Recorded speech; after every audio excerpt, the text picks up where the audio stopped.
Nah, kalau orang lemah dalam bidang finansial, Bapak Ibu, kalau berkumpul dengan keluarga besar, maka dia minder.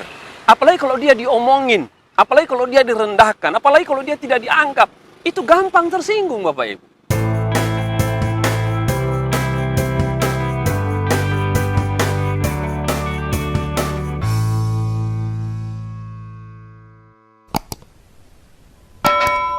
Shalom saudara, kita berjumpa kembali. Saat ini saya akan sampaikan renungan firman Tuhan, judulnya Tuhan adalah sumber kekuatanku. Judulnya Tuhan adalah sumber kekuatanku. Saya ambil dari teks kitab Yosua pasal 14, 10, 11, 12. Firman Tuhan katakan demikian, jadi sekarang sesungguhnya Tuhan telah melihara hidupku seperti yang dijanjikannya, kini sudah 45 tahun lamanya sejak diucapkan Tuhan firman itu kepada Musa.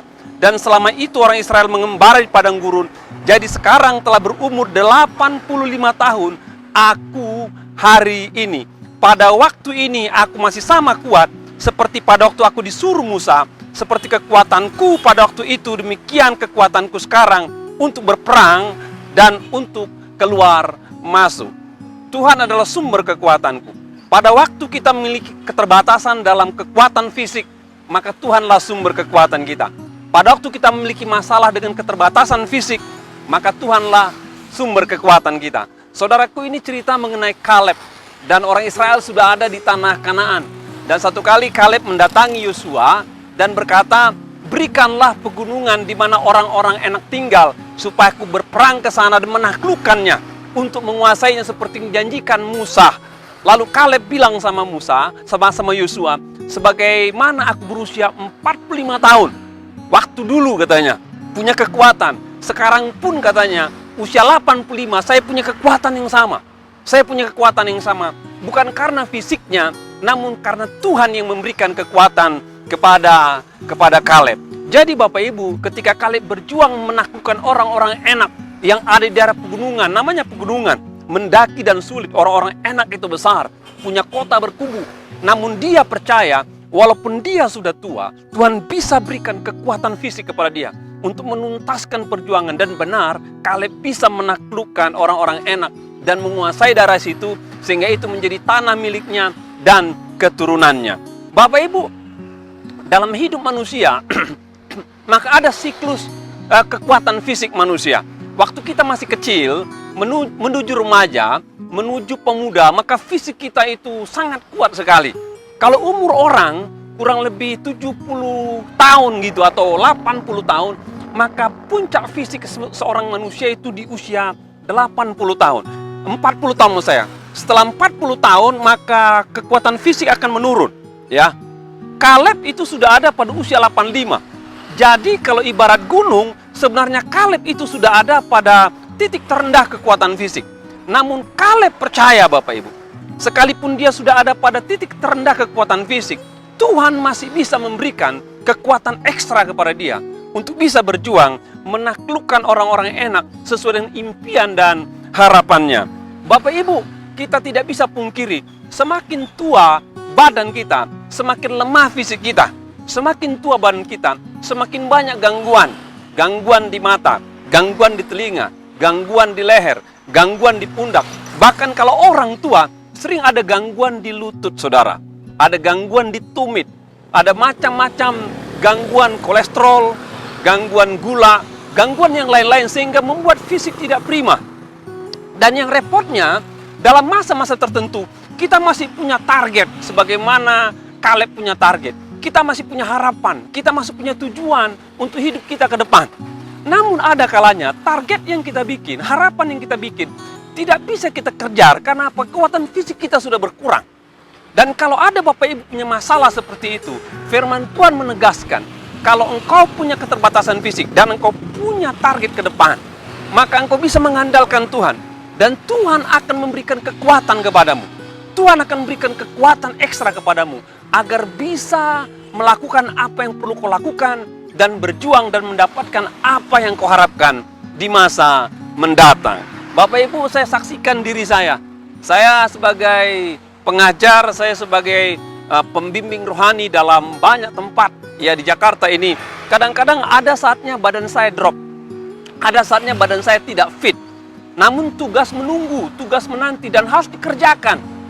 Dalam kondisi seperti itu, ketika badan drop, obat sudah dipakai, kadang-kadang sudah ke dokter, tugas menumpuk Bapak Ibu.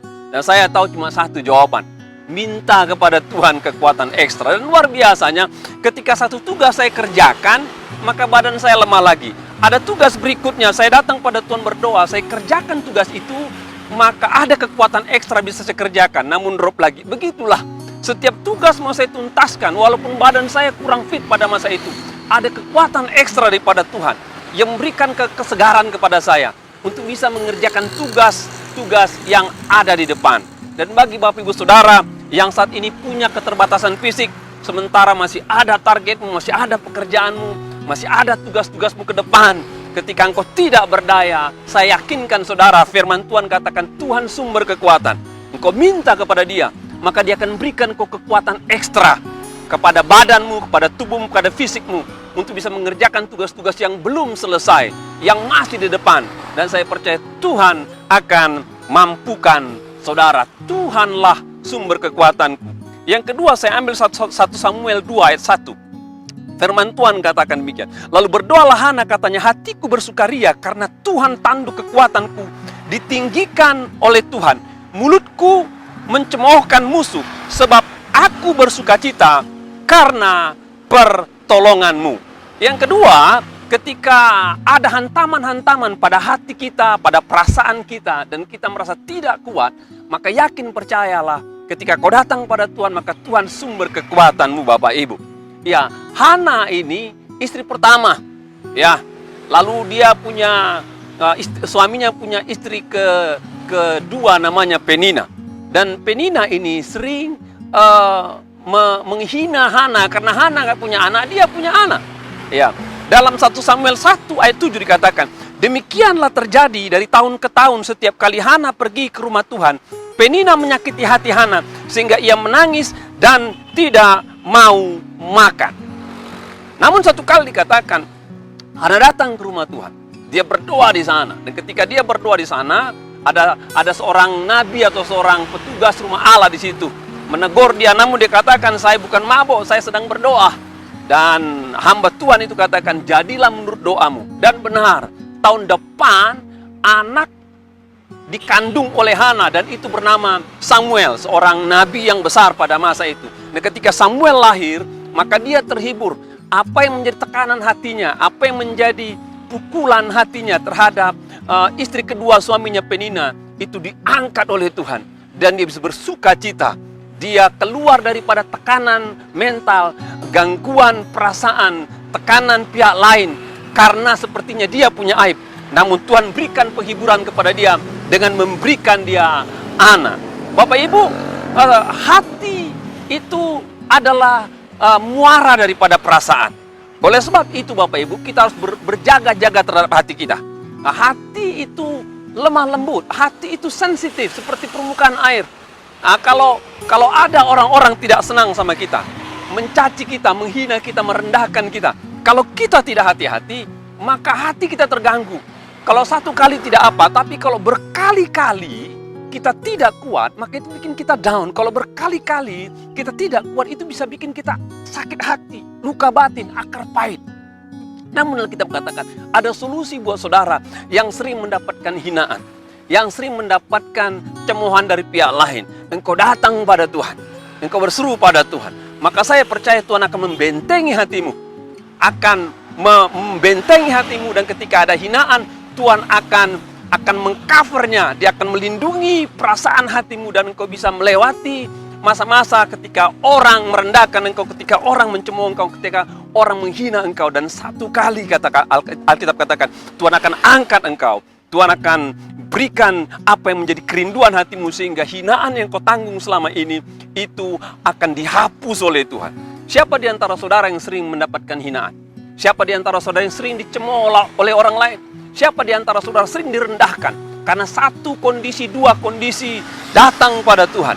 Biasanya Bapak Ibu, dalam zaman sekarang ini, salah satu masalah yang terjadi dalam sebuah keluarga besar, apabila ada satu keluarga, satu pribadi yang punya kelemahan dalam bidang finansial. Nah, kalau orang lemah dalam bidang finansial, Bapak Ibu, kalau berkumpul dengan keluarga besar, maka dia minder. Apalagi kalau dia diomongin, apalagi kalau dia direndahkan, apalagi kalau dia tidak dianggap, itu gampang tersinggung, Bapak Ibu. Kalau Anda pernah mengalami hal itu, yakin ada Tuhan sumber kekuatan. Datang pada Tuhan. Beritahukan apa yang menjadi titik spot orang menghina saudara. Titik spot orang merendahkan saudara. Titik spot orang mencemooh saudara. Dan ketika kau datang pada Tuhan, berseru pada Tuhan, saya percaya dalam melewati masa-masa sulit, Tuhan akan berikan kau kekuatan. Tuhan akan berikan kau penghiburan. Dan satu kali saya yakin, Dia akan menjawab titik di mana orang merendahkan, menghina engkau, dan akan membalikkan keadaan sehingga engkau bisa menikmati kebahagiaan dan sukacita. Tuhanlah sumber kekuatan kita. Kalau saudara mengalami hinaan, kalau saudara mengalami cemoohan, kalau saudara mengalami direndahkan orang lain, ingat Tuhan sumber kekuatan. Datang pada Dia, maka Dia akan berikan benteng buat hatimu. Dan datang pada Dia, Dia bisa menjawab apa yang menjadi titik di mana engkau direndahkan orang dan membuat engkau bahagia dan bersukacita.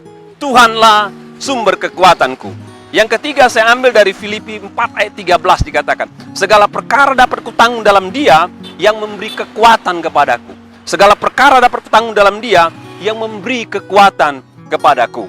Bapak Ibu, ketika segala keadaan kondisi coba menekan kita, Tuhanlah kekuatan kita. Tuhan kekuatan. Kalau saudara punya masalah keterbatasan fisik, datang pada Dia, maka Dia akan berikan saudara kesegaran. Tuhan akan berikan saudara kekuatan untuk bisa melanjutkan mengerjakan apa yang harus kau kerjakan. Tuhan sumber kekuatan saudara. Ya, Tuhan sumber kekuatan saudara. Kalau saudara dihina orang, direndahkan orang, saudara dicemooh orang, datang pada Dia.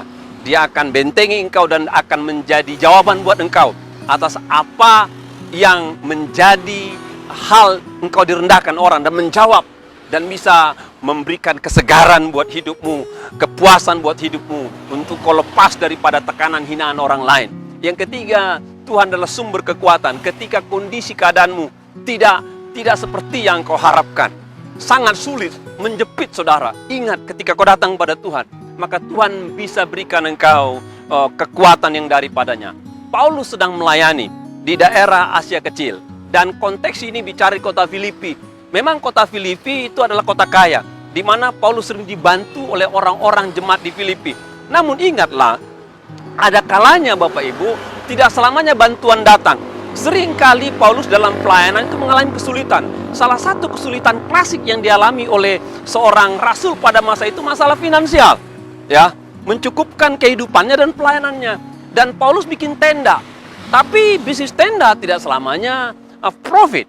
Pasti ada kendala-kendala yang dia alami. Dan dalam kondisi yang menekan, mengancam kondisinya, dalam kondisi yang tidak baik, Paulus katakan Tuhan kekuatan, di mana dia bisa melewati masa-masa susah untuk tetap berjuang dalam hidup, untuk bisa melanjutkan pelayanan. Tuhan punya 1001 cara untuk mencukupkan, untuk menyediakan, untuk memberikan apa yang dibutuhkan. Dan dikatakan Paulus, kalaulah dia ada pada titik yang sangat-sangat tidak menguntungkan, dia katakan segala perkara dapat kutanggung di dalam Dia yang memberikan kekuatan kepadaku. Memang Bapak Ibu, dalam hidup ini tidak selamanya hidup berjalan dengan baik. Tidak selamanya kondisi itu berlimpah. Tidak selamanya kita hidup berkecukupan. Dan ada kalanya saudara terpojok, tertekan, dan ada pada posisi titik terendah. Dan kau datang pada Tuhan di situ. Dan ketika kau datang pada Tuhan, ingatlah, maka Tuhan akan berikan kau kekuatan untuk menanggung segala perkara, menanggung segala keadaan, menanggung segala kondisi, dan kau bisa melewatinya. Dan ketika engkau bisa melewatinya, engkau flashback ke belakang, engkau sadar, engkau bisa melewati masa-masa yang amat sangat sulit, masa-masa yang amat sangat sukar.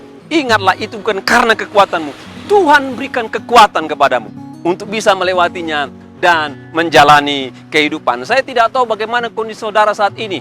Bagi saudara yang ada pada masa-masa COVID, ya, ada yang putus kerja, ada yang bisnisnya hancur, ada yang sepertinya masa depannya kabur, ada yang mungkin sudah jual aset, mungkin sudah cairkan simpanan, dan kau tahu ini sulit ini, dan mungkin saudara sedang keadaan sulit. Ya, minta pada Tuhan. Dalam segala perkara, ketika kau minta pada Tuhan, Tuhan akan berikan kau kekuatan yang baru Tuhan sumber kekuatan. Ingat, kalau kau punya keterbatasan fisik, minta pada Dia, Dia akan berikan kekuatan fisik kepadamu. Tuhan sumber kekuatan. Kalau engkau menghadapi tekanan, perasaan, dihina orang, diejek orang, dicemooh orang, minta pada Tuhan, Dia akan bentengi hatimu dan akan menjawab apa yang menjadi kerinduanmu, yang menjadi titik pusat di mana orang merendahkan engkau, dan akan berikan engkau sukacita dan jawaban. Tuhan sumber kekuatan dalam segala kondisi yang tidak kita paham, tidak bisa kita kendalikan.